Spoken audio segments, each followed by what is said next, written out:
কোটি টাকাও দেয়, তো এই মেয়ে আমি বিয়ে করে বাড়িতে আসবো না। এটা জান্নাতের টুকরা না জাহান্নামের টুকরা? এটা নাচ ভাইরাল হয়ে গেছে, ও আর বিয়াই শেষ পর্যন্ত হয় না, বিয়ে ভেঙে গেছে। সম্মানিত উপস্থিতি, কথায় কথা আসছে, এই জন্য বলছি বিয়ে করার সময় দেখতে হবে, তার মাতৃকুল দেখা লাগবে, ও মেয়েটার আচরণ দেখতে হবে, নইলে এমনি ও জান্নাতের টুকরা হবে না। বিয়ে করে নিয়ে আসার পরের দিন থেকে গন্ডগোল শুরু হয়, সংসারে পড়ে না। এতদিন পর্যন্ত ছেলে বাবা একসাথে ছিল, মায়ের সাথে ছিল, নিয়ে আসার পরের থেকে আর আর সংসারে মোটে পড়ে না। এই জন্য বিয়ে করার আগে অনেকগুলো বিষয় দেখার আছে। যেহেতু সূরা নিসা নারী সম্বলিত, নারীদের অধিকার সম্বলিত সূরা, এই জন্য কথাগুলা বলছি।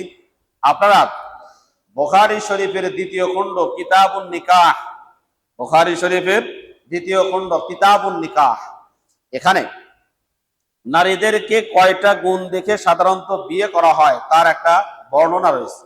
তুনকাহুল মারআতু লিআরবাঈন, নারীদেরকে সাধারণত 4টা গুণ দেখে মানুষ বিয়ে শাদী করে থাকে। বিষয়টা হলো সাধারণত 4টা গুণের যে কোনো একটা গুণকে প্রায়োরিটি দিয়ে বিয়ে শাদী করে।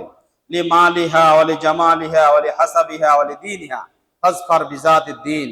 1 নম্বর বলছে, মেয়েটা তেমন বংশ গৌরব নেই, তেমন সুন্দরীও না, পাতিলের কালি, আর এই মেয়েকে একসাথে রাখলে কোনটা মেয়ে আর কোনটা পাতিলের কালি এ বোঝা বড় দায়। কিন্তু বাবার 4-5টা বাড়ি আছে ঢাকা শহরে, কোটি কোটি টাকা আছে, সরকারি চাকরিজীবী, রিটায়ারমেন্টে গেলে অনেক টাকা পাওয়া যাবে, একটাই মাত্র মেয়ে। ছেলে চিন্তা করে কালো হয়েছে তো কি হয়েছে, টাকা তো আছে। লিমা আলিহা, এই যে মালের সম্পদের দিকে লক্ষ্য করে বিয়ে শাদী করে থাকে। নসত্ব পাতিলের মতো যেগুলো আছে সেগুলা তো পার পাইতো না, পার পায় না, পার তো পায়, যে কোনো একটা সাইড দিয়ে পার পেয়ে যায়। 2 নম্বর ওয়ালি জামালিহা, টাকাও নাই, বংশ গৌরব নাই, কিছুই নাই, কিন্তু পরীর মতো সুন্দরী। ছেলে চিন্তা করে অত টাকা পয়সা দিয়ে কি হবো, ঘরে যায় যদি সুন্দরী বউ দেখি তো আত্মাসাদ, এদিকে লক্ষ্য করে বিয়ে শাদী করে পালায়।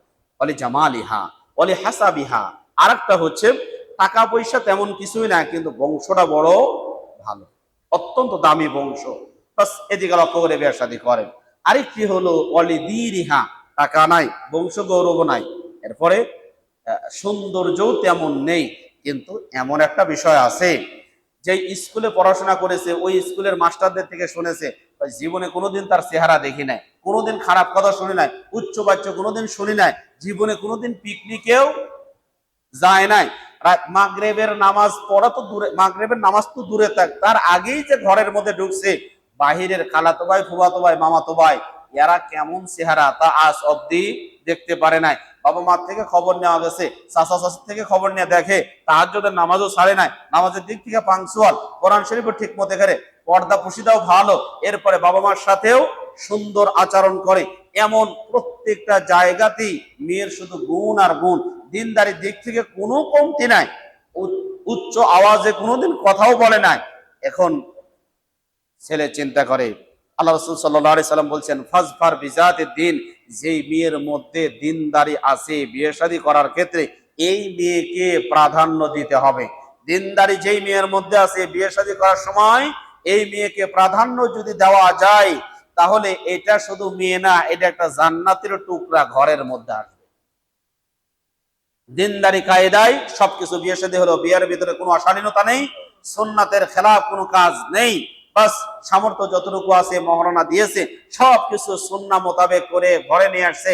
এখন এই মেয়ের পেট থেকে যেগুলা বের হবে সেগুলা বায়জিদ গোস্তামি হবে, সেগুলো হবে বায়জিদ গোস্তামি। আর পেট খালি পিঠ খালি, এই কপালে একটা নোক্তা দিয়ে ঘুরে বেড়ায় ডেহি মুরগির মতো, সারাখানি গুরগুর গুরগুর করে ঘুরে বেড়ায়, রাত 11টার পরে বাসাতে ফেরে, ওই বন্ধুর সাথে ওই বন্ধুর সাথে ওই ফ্রেন্ডের সাথে, ওই পার্কে সেই পার্কে, এরকম করে গুরগুর করে ঘুরে বেড়ায়, আর রাত 11টার সময় বাসা আসে, এর পেট থেকে ডিপ জল বের হবে, ঠিক না? এগুলাই বের হবে, হচ্ছেও তো তাই। এখন ডিপ জল মার্কা পেট থেকে ওখান থেকে যা বের হবে ওইটা নিয়ে এসে হুজুরের কাছে ফুঁফা দিয়ে লাভ হবে? ও তো তেঁতুলের বিচি, ও আঙ্গুর গাছ কেমনে হবে? মোটে তো আঙ্গুর গাছ ও হবে না, আঙ্গুর ফল হবে না, ওটা তেঁতুলের বিচি।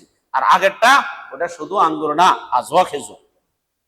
এই জন্য বিয়ে শাদী করার সময় সাবধান, ছেলেদেরকে মেয়েদেরকে বিয়ে দেওয়ার সময় এই বিষয়গুলো খেয়াল করবেন ইনশাআল্লাহ। সম্মানিত উপস্থিতি।